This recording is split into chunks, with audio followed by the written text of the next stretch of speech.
In today's video, I'm going to teach you how to create a schedule trigger flow in Salesforce, a crucial task for automating time-specific workflows efficiently.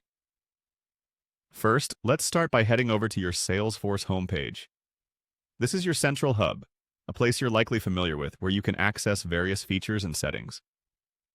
Next, locate the Quick Settings icon on your interface.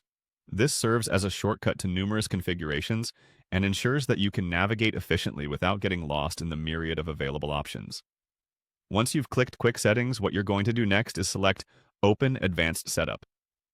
By doing this, you're diving into a more detailed area of Salesforce where you can tweak your settings even further and access essential tools like flows. Now, in the search bar, type the word flows. This will bring up all the relevant settings and existing flows that you might have created.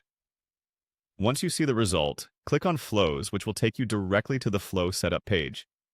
On this new page, click New Flow. This option lets you begin crafting a new flow from scratch.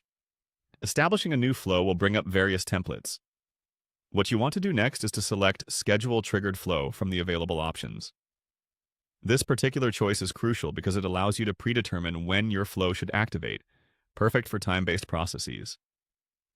After you've picked the Schedule Triggered Flow, click on Set Schedule. Here, you're going to specify exactly when you want your flow to run.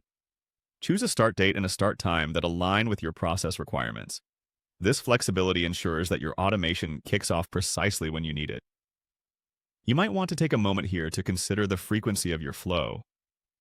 Whether it's daily, weekly, or monthly, setting the right frequency is integral to ensure that your automation is effective. Moving forward, add elements to your flow. Click Add to choose elements that will define the actions within your flow. Each element you choose should align with the tasks you want your flow to manage. Once selected, input a label for each element.